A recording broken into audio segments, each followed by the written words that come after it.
bakunzi ba Judgment turufunda basuje, ubuntu n'amahoro biva ku mwami bane namwe, nejejwe nuko Imana yacu ikiturinze, ikiduhaye amagara mazima tukaba duhumeka,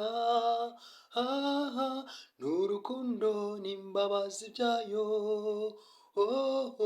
iraduhamagara iraturarika ati nimuze bana banjye bahe umurage, ijambo ryawe Mana n'ibyanditswe byera warabiduhaye mwami ngo tubigenderemo, duha umutima wo kumva icyo ushaka ko twumva, maze ubwo ugiye kuza tuzibanire nawe mu bwami bwawe, maze tuzibanire nawe mu bwami bwawe, maze tuzibanire nawe mu bwami bwawe ahataba ikibi, maze tuzibanire nawe mu bwami bwawe.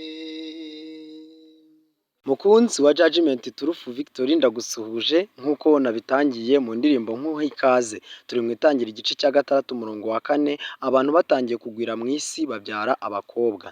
Hanyuma abana b'Imana bareba abakobwa b'abantu ari beza, barongoramo abo batoranyije bose. Muvandimwe, muri kumva neza yuko amakuru turi kubona mu gitabo cy'Itangiriro, itangira igice cya 6 umurongo wa 3 haravuga ngo Uwiteka aravuga ati umwuka wanjye ntazahora aruhanya n'abantu iteka ryose, kuko ari abantu b'umubiri, nuko rero iminsi yabo izaba imyaka 120. Muvandimwe, turi kubona neza yuko imibereho y'abantu yagabanyutse bitewe n'uko abana b'Imana bari bamaze kwivanga n'abana b'abantu.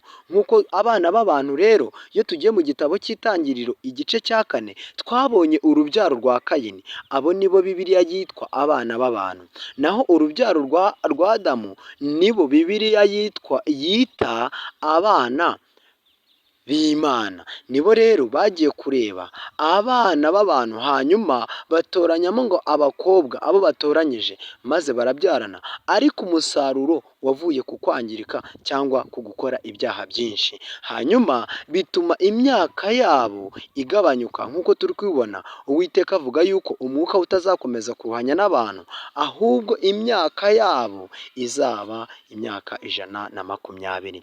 Muvandimwe mukunzi wa Judgment Turufu Victory, Imana burya igenda itwihanganira. Ndagira ngo nkubwire neza yuko mu gitabo cy'Umubwiriza igice cya 9 umurongo wa 18 niho tubona neza yuko umunyabyaha umwe yangiza ibintu byiza byinshi. None se muvandimwe, imibereho yawe, imibereho yanjye irushaho gutunganira Imana? Muri byanditswe ngo ya 145 uyu munsi niho tugeze. Rero twagiye tureba ibintu byinshi mu isezerano rikuru ndetse no mu isezerano rishya. Mu musozo w'iyi video ndaza kukubwira ibintu byose twagiye tubona, kandi nkurarika kugira ngo muri ino byanditswe 145 wongere witekerezeho urebe icyo Imana ikurarikira. Muri Matayo igice cya 5 umurongo wa 31, kandi byavuzwe ngo uzasenda umugore we amuhaye urwandiko rwo kumusenda, kandi byanditswe ngo uzasende umugore we amuhaye urwandiko rwo kumusenda. Ahangaha muribuka neza muri Matayo igice cya 5 Yesu ari kugenda asobanura amategeko, ariko Yesu arimo aravuga ngo uzasenda umugore azamuhe urwandiko rwo kumusenda, maze Yesu aravuga ngo ariko njyeweho ndababwira yuko umuntu wese usenda umugore we atamuhora gusambana aba amuteye gusambana, kandi uzacyura uwasanzwe azaba asambanye.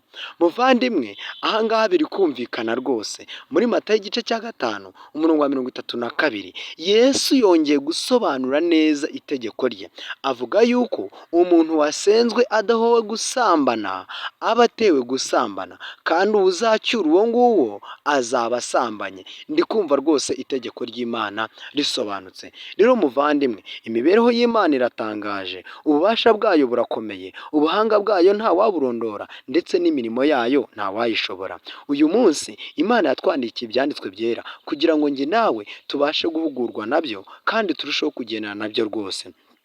Mu isezerano rikuru aribyo twita Old Testament, twabonye mu itangira igice cya mbere imirongo 31, itangira igice cya kabiri tubona imirongo 25, itangira igice cya gatatu tubona imirongo 24, itangira igice cya kane tubona imirongo 26, itangira igice cya gatanu tubona imirongo 32. Uyu munsi rero tumaze gusoma imirongo 138. Muvandimwe, muri iyi mirongo yose se ni uwuhe wagufashije? Andika muri komenti maze umbwire. Muri iyi mirongo yose ni uwuhe murongo utasobanukiwe? Andika muri komenti maze umbwire, twese turusheho gusangira ijambo.